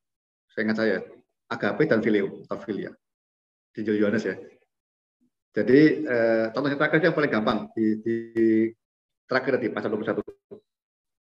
Simon, apakah kau mengasihi aku? Ya, agape. Ya. Jawabnya filio. Tapi yang ketiga dia turunkan filio oke deh. Ya. Orang anggapnya filio lebih rendah, enggak. Di pasal 5 atau berapa ya, saya lupa. Yesus pakai filio. Aku mengasihi Bapak pun kadang Yesus sempat ngomong dengan filio itu. Untuk biar murid-muridnya ngerti. Karena agape dari Allah, manusia filio masih dibenarkan Tuhan. Ya kalau eros jarang dipakai eros ya. Jadi untuk agama. Jadi filio sama agape itu saya kok lihatnya Tuhan masih memaklumi bahwa itu boleh berganti-ganti. Tapi ya hasratnya bukan nafsu ya. Nah nanti kalau saatnya kita mau agape itu tuntut, itu hasratnya cuma satu karena ingin Kristus tok, nggak pengen dunianya yang lain. Ya nanti itu saatnya Tuhan mau tetap. Hari ini Tuhan masih memaklumi seringkali filio oke, dia masih ingin filio nggak apa-apa. Yang penting kayak terus Tuhan kok tahu Tuhan, aku mengasihimu sungguh-sungguh walaupun filio, tapi dia wajahnya kan serius tuh. Sungguh-sungguh 3 kali dia sedih. Ya. Itu makna kasih filio dan agape. Filia dan agape gitu ya. Yang kedua, saya tadi singgung kasih karunia itu kaitannya sebenarnya bukan dengan kasih karunia keselamatan, tapi saya bahas Yohanes 3:16 tadi ya. Jadi seringkali kita lupa kekristenan itu orang seringkali nangkepnya kasih karunia atau keselamatannya dan kebenarannya oke kebenarannya. Tapi saya tadi mau ngomong Yohanes menulis Yohanes 3:16 bagus tuh. Demikian besar kasih Allah akan dunia ini, kasih. Di 1 Yohanes jelas tuh, Allah itu kasih. Ya. Nah, karena kasihnya itu dia memberikan anaknya, itu kasih karunia. Nah, tadi saya mau ngomong motivasinya. Kasih ya. Jadi kasih karunia itu kalau di pihak Allah hasil dari kasih dia kepada manusia. Diberikan anaknya yang tunggal untuk menyelamatkan kita. Karena apa? Karena disebut kasih karunia. Karena manusia tidak bisa selamat kalau nggak tanpa Kristus. Kita kasih karunia gitu ya. Kita menerima apa yang kita tidak layak terima. Jadi Kristus waktu tadi dari pasal 1, dunia membenci pun memiliki kepunyaannya dia tetap datang. Ya. Itu disebut kasih karunia, tapi dasarnya Allah kasih. Tadi samanya kasih itu lebih penting. Kalau kita kasih kepada Kristus, kita ngerti pada Bapa, kita kasih, nanti kita mesti melakukan segala kebenarannya. Pasti itu. Ya, nanti kebenaran, karena kita dasarnya kasih itu.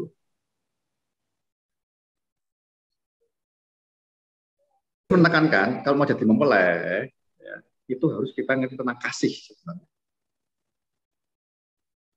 Dasarnya dengan kasih. Kita nikmati kasih karunia, dengan melakukan segala perintahnya. Nah, dengan demikian kita ngerti kebenaran itu. Kebenaran yang ya kita lakukan. Ya. Sampai jadi dalam hidup kita. Kebenaran itu. Ya. Nanti jadi sampai righteousness ya. Kebenaran yang di dalam hidup kita. Ya, saudara ya.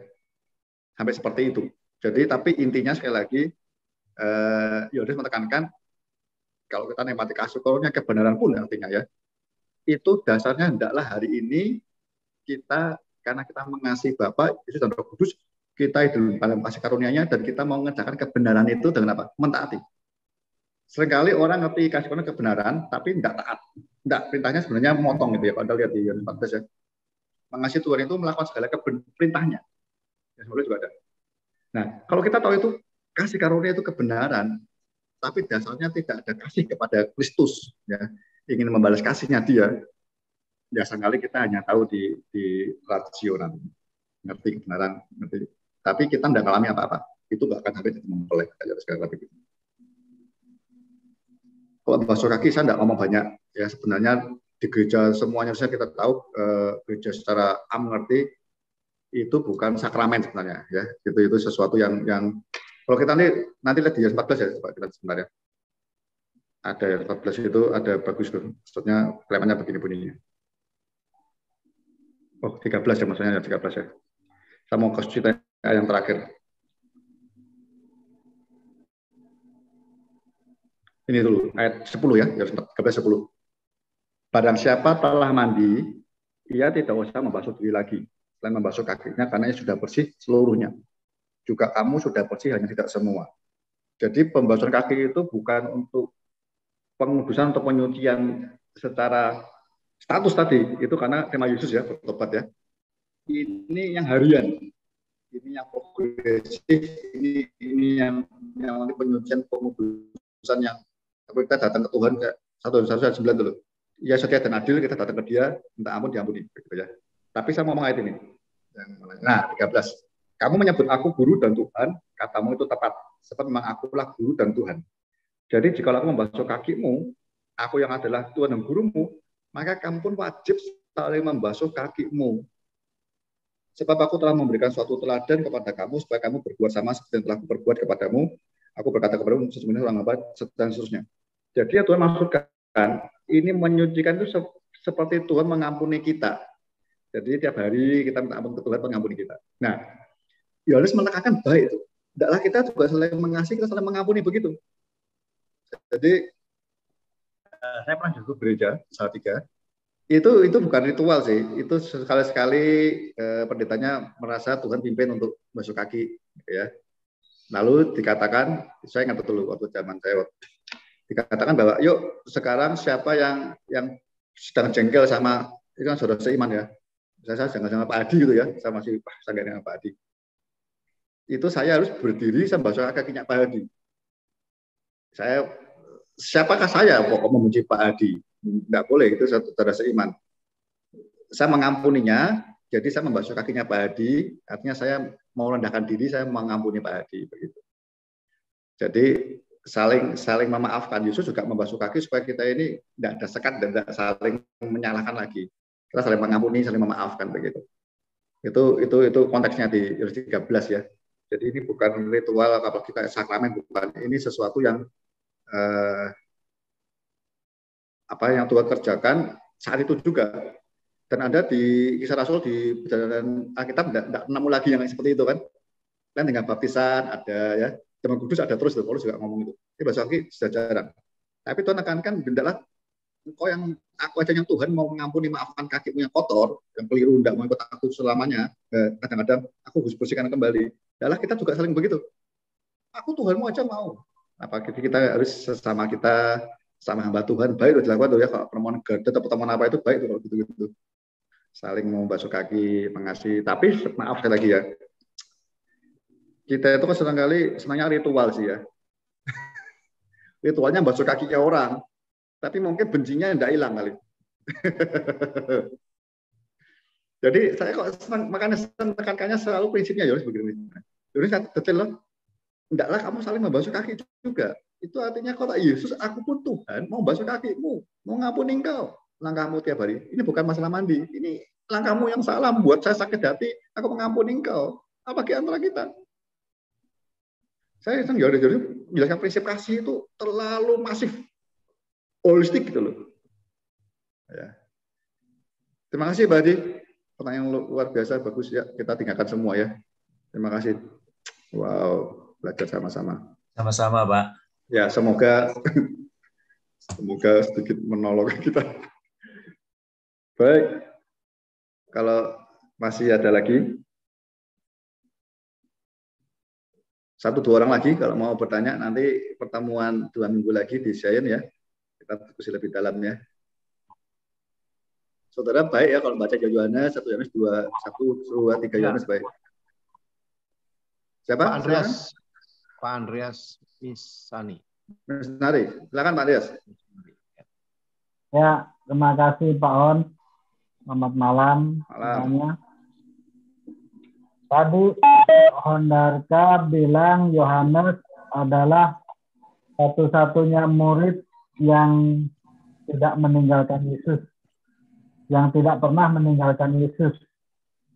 Pertanyaan saya ada 2. Ini 1, di Markus 14 ayat 50, pada waktu Yesus ditangkap, lalu semua murid itu meninggalkan dia dan melarikan diri. Itu yang pertama.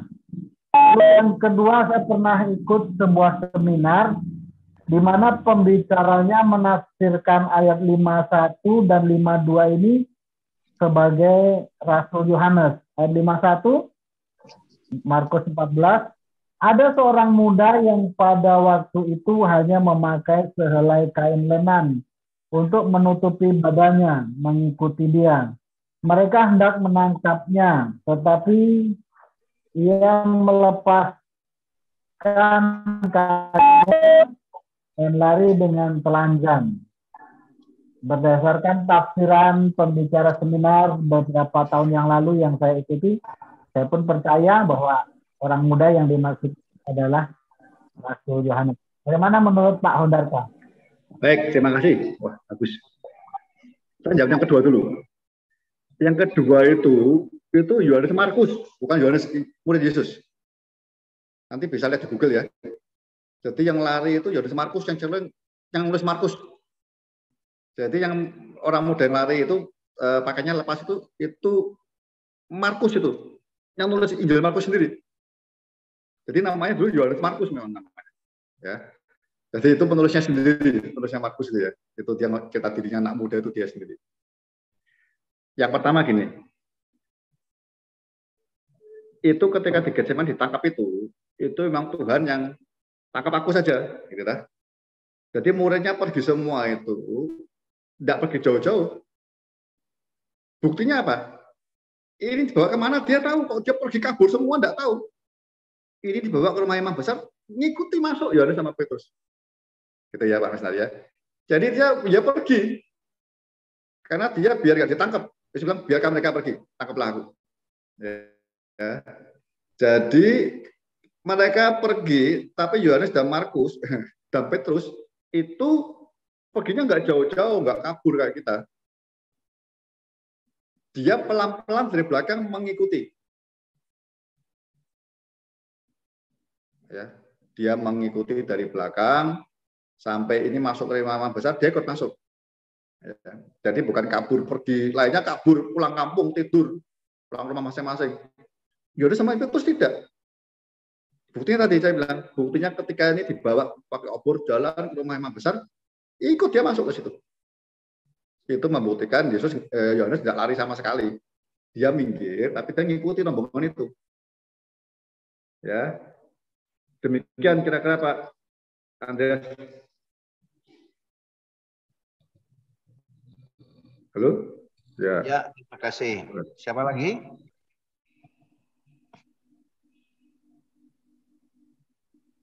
Siapa lagi yang mau menyampaikan pertanyaan? Ya, Pak Edi Sunarko, silahkan Pak.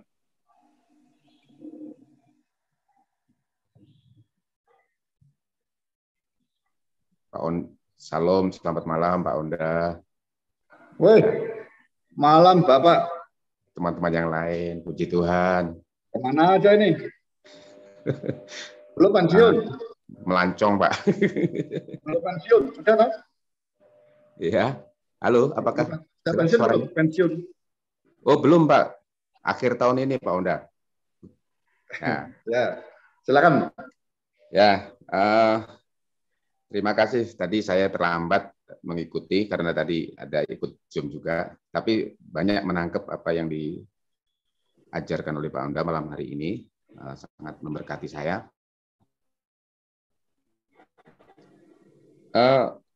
Saya mungkin langsung bertanya aja dalam hal kita ini menjadi orang percaya, kan sebenarnya yang diajarkan oleh Kristus itu inti dari semuanya itu adalah kasih, seperti yang Pak Onda tadi katakan di dalam paparan di Injil Yohanes dari pasal 2, pasal 3 dan seterusnya tadi itu. Kalau saya menangkapnya, kalau saya nanti salah nanti tolong diluruskan, adalah kita diajari kasih. Dan kasih yang diajarkan adalah kasihnya Bapa melalui apa yang dilaksanakan oleh Tuhan Yesus Kristus melalui pelayanannya selama di dunia. Terus kemudian kalau di kitab Yohanes tadi, di Injil di kitab 1 Yohanes yang terakhir Pak Onda tadi sampaikan, 1 Yohanes pasal yang kedua, perintah yang baru dan perintah yang lama tadi itu. Di ayat 13 itu saya menangkap, kalau kamu, saya bacakan ya Pak ya. Janganlah kamu mengasihi dunia dan apa yang ada di dalamnya. Jikalau orang mengasihi dunia, maka kasih akan Bapa tidak ada di dalam orang itu. Sebab semua yang ada di dalam dunia, yaitu keinginan daging, bukanlah berasal dari Bapa, melainkan dari dunia. Nah, saya memahami di pasal yang ke-10, ke-16 ini, kasih itu menerjemahkan kasih yang harusnya yang kita terjemahkan itu adalah kasihnya yang diajarkan oleh Tuhan Yesus. Tapi di sini saya menangkap kasih itu yang kita pahami dalam kehidupan seperti orang baik, membantu orang lain. Itu kan di luar Kristen juga mereka melakukan itu. Kalau itu terminologi kasih itu adalah kebaikan semacam itu. Tapi di sini di dalam 1 Yohanes tadi itu ada kasih yang berasal dari dunia, ada kasih yang berasal dari Bapa. Kalau kasih dari dunia itu arahnya lebih kepada, walaupun baik, itu lebih kepada pemenuhan kebutuhan daging. Yang di sini baik itu keangkuhan hidup, keinginan mata dan lain sebagainya tadi. Terus kemudian saya mengingat di kitab Kejadian, pada saat Tuhan itu menciptakan manusia, kan diciptakan segambar dan serupa dengan Allah. Dan kemudian ditegaskan lagi, diciptakan manusia itu segambar dengan Allah. Serupanya tidak sampai. Sehingga apakah dalam hal ini, kalau tadi sumber kasih itu dari luar, yaitu satu dari Allah Bapa, yang satu dari dunia, manusia sendiri itu sebenarnya memiliki modal kasih apa tidak, itu Pak.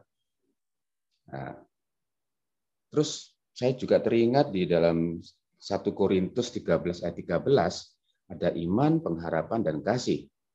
Dan yang paling besar dikatakan di sana adalah kasih. Saya menangkap itu adalah kasih Bapa itu, atau kasih itu, agape itu. Jadi pertanyaan saya Pak ya. Yang pertama, apakah manusia itu kalau tidak belajar kasih, dalam tanda kutip, baik kasih dari dunia ataupun kasih dari Bapa, manusia itu pada dasarnya memiliki kasih apa tidak? Kalau dilihat dari penciptaannya.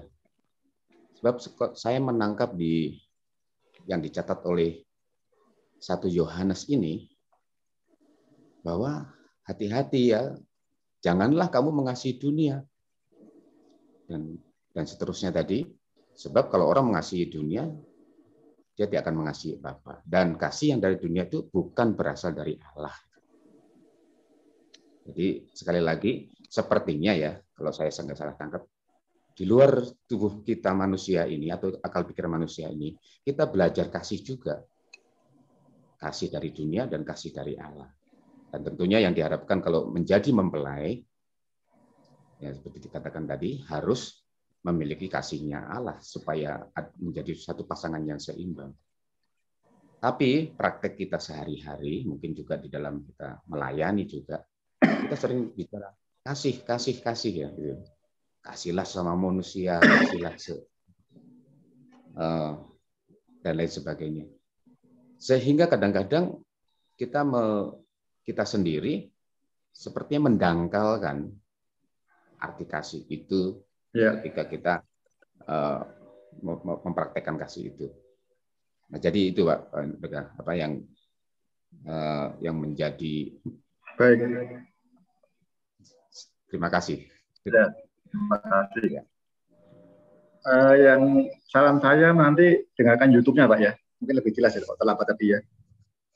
Mungkin bisa kalau Pak Thomas rilis di YouTube bisa dengar ulang ya pelan-pelan Pak ya. Jadi biar yang terlambat Pak Edi nanti bisa ngikuti lagi ya. Jadi saran saya bisa diikuti YouTube saya. Nanti kalau Pak Thomas rilis lagi. Jadi nanti terlambat biar dengar. Ini. Yohanes yang saya sampaikan tadi itu mengajarkan prinsipnya awalnya dia supaya kita ini mampu mengasihi Kristus, dia tunjukkan kasih Allah kepada kita besar lebih dulu, kita lebih dulu. Ya. Jadi gampangnya aja ya, kita baca yuk. 1 Yohanes 3:16. 1 Yohanes 3:16 kita baca ya, bukan Yohanes 3:16. Yohanes 3:16 kita baca itu kasih Allah kepada kita. Lalu kita baca 1 Yohanes 3:16. Demikianlah kita ketahui kasih Kristus, yaitu bahwa ia telah menyerahkan nyawanya untuk kita. Itu Yohanes 3:16 sama dengan itu. Titik koma. Jadi kita pun wajib menyerahkan nyawa kita untuk saudara-saudara kita. Ini kasih Kristus. Dunia tidak bisa seperti itu. Sampai musuh pun kita wajib memberi nyawa pada musuh kita. Puncaknya di situ. Orang Kristen yang aku jadi anak Allah diselamatkan, nikmati kasih Bapa, kasih Kristus, kita suruh begitu. Kita pun wajib. Itu lainnya tidak bisa kalau nggak kasih Kristus. Yang agape nggak bisa. Yang kedua, manusia dari mana ada kasih? Tidak ada sebenarnya. Yang ada kebaikan iya. Manusia berdosa dari mana sih dosanya? Dari makan buah pengetahuan baik dan jahat. Jadi saja itu manusia makan itu, dalam diri manusia itu ada perbuatan baik dan perbuatan jahat. Kasih bukan. Nanti nalurinya ada nanti. Jadi kita berbuat baik itu pasti, kalau manusia pasti ingin timbal baliknya ada. Yesus enggak. Agape itu tanpa pamrih. Kalau orang sampai mati tidak pamrih. Jadi manusia ketika dikatakan dari dunia ya, itu dunia kan dari iblis, dia memanipulasi kasihnya, kasih dunia itu. Semuanya untuk memiliki semuanya. Eros, misalnya gitu-gitu ya. Tapi kalau agape tidak bisa. Agape itu hanya kasih Allah. Dunia nggak punya. Ya, manusia paling pol filia atau filio itu. Kasih saudara. Kasih persahabatan. Itu yang dia punya. Eros nafsu. Jadi sebenarnya manusia itu yang punya itu dalam dirinya ada kebaikan, ada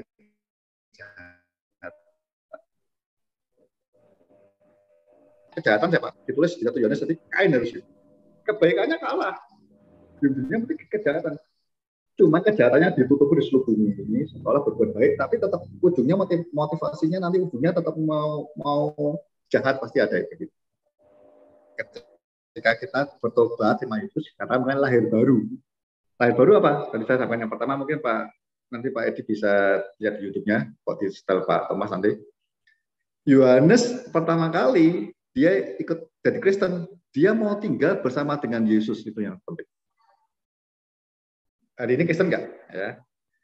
Baik Pak Edi, bos siapa saja, Anda pelayanan atau mau bekerja dimanapun, jangan lupa Anda Bait Allah ini bersama dengan Kristus, firman yang hidup itu. Jadi tiap pagi, tiap malam Anda sudah harus firman Tuhan dulu tahu bahwa ke dunia.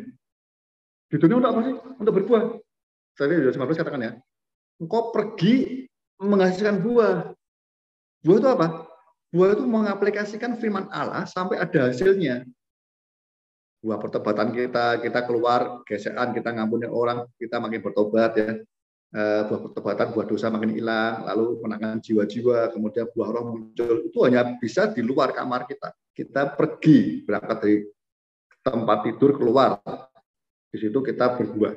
Jadi kita semua praktek di luar sana, kerjaan apa saja, terutama pendeta juga. Itu untuk berbuah. Dari kasih itu yang harus kita mengasihi Tuhan, melakukan. Kalau kita mengasihi Allah, lakukan segala perintahnya. Ketika kita melakukan perintahnya itu kan di luar, ya, bukan di dalam kamar kita. Mau melakukan sama siapa? Perintahnya di luar, nanti buat kita bertobat, ya, hidup kita dibaharui, kita menangkan jiwa-jiwa di kesaksian, menangkan banyak orang, dan buah roh akan muncul. Kira-kira gitu Pak Edi. Jadi nanti 1 Yohanes tolong dibaca semua, Yohanes pasal 1 Yohanes akan lebih ngerti bagaimana ini kasih yang dari Kristus seperti apa, kasih dunia seperti apa, ya. Ini hanya manipulasi sebenarnya yang memiliki segalanya, ya. Ini awalnya kasih dunia itu harusnya itu dari tipu dan iblis, tapi sesungguhnya dari diri kita juga ada kebaikan, Tapi itu kita harus lahir baru mengenakan Kristus ini. Nah, mengasihi Yesus melakukan segala perintahnya. Nanti kita tahu bedanya dengan kasih yang orang lain. Kita berkati ya. Nanti didengar lagi ya di YouTube-nya ya. Pak Thomas nanti kalau merilis di YouTube bisa didengar kembali. Nanti kalau bisa datang ke saya bisa diskusi lagi nanti sensi onsetnya. Baik, silakan Pak Thomas. Ada lagi? Ya, sama-sama Pak. Ya, terima kasih Pak. Ya, mungkin nanti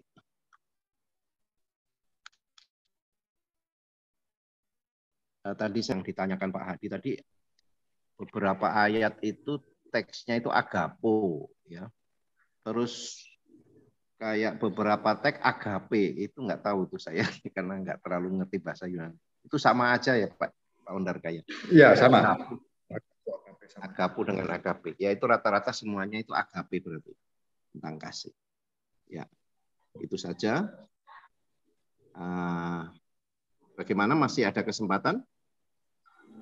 Satu lagi deh ya. Yang malam Pak. Satu lagi kalau masih ada boleh. Ya satu lagi kalau ada. Jam 9 sudah. Silakan ada satu lagi atau sudah kita akhiri silakan. Kalau ada ya. Kalau nggak ada ya nggak apa-apa. Itu pertemuan berikutnya 2 minggu lagi Pak Undar Kaya. Iya. Harapannya Senin ketiga, dan Selasa, Senin ketiga ya. Berarti minggu tanggal berapa? Ya. Ini berapa sih hari ini? Ini tanggal 1. Tanggal 7. 8.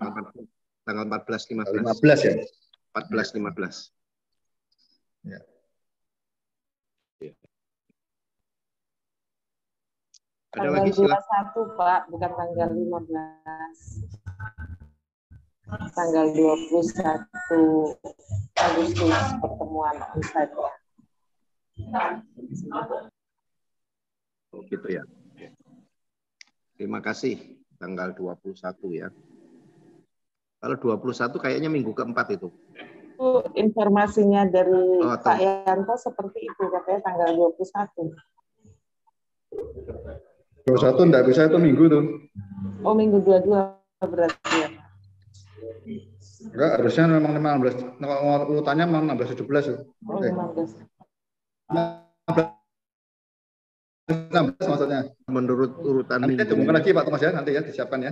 Iya Pak, siap. Ya nanti biar Mbak Eni sama Pak Yanto ya. Dipastikan Mbak Eni ya. Ya. Ini Mbak Eni wakilnya Pak Yanto, dia wakil ketua nih. Mbak Eni ya. Ini diumumkan nanti. Oke, terima kasih. Baik. Kita semua. Oke. Silakan Pak Thomas diakhiri kalau tidak ada. Ya, ini Mbak Eni ada pengumuman nggak Mbak Eni? Tadi pengumuman dari Pak Yanto ya cuma menyampaikan itu Pak onsite-nya tanggal 20 atau bagaimana, karena tadi Pak Yantonya lagi di kapal waktu nelpon saya. Lagi perjalanan ke Jawa di kapal, jadi mungkin ya, nanti dipastikan ya. Iya. Nanti Pak Yanto kalau Senin ketiga ya 15 itu artinya ya. Iya. Gitu ya. Oke, iya. Terima kasih Mbak Eni. Nanti sahabat saya tunggu ya. Pengumuman dari Pak Yanto atau dari Mbak Eni nanti ya. Baik, terima kasih, Tuhan berkati. Silakan Pak Thomas. Ya, Tuhan berkati. Kita akan berdoa, mengucap syukur. Nanti mohon Pak Hadi ya pimpin doa Pak Hadi. Baik, mari kita berdoa. Bapa di sorga, terima kasih kami sudah mengikuti acara Sayan lewat Zoom ini. Kami banyak mendapatkan berkat lewat apa yang disampaikan oleh Bapak Pendeta Hundarka mengenai kasih yang dari Tuhan dan juga kasih seorang mempelai dengan mempelai pria. Biarlah Tuhan kami bisa menjadi calon-calon mempelai yang berkenan ke hadapan hadirat-Mu.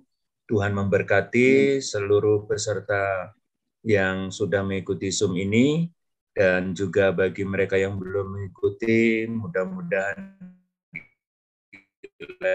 waktu dapat mengikutinya. Kami segera akan mengakhiri pertemuan kami, dan kasih setiamu melingkupi kami, hingga kami dapat bertemu kembali di dalam acara tatap muka pada minggu ketiga nanti, Bapak. Terima kasih, kami bersyukur, dan kami akhiri pertemuan kami di dalam nama Tuhan Yesus Kristus. Haleluya.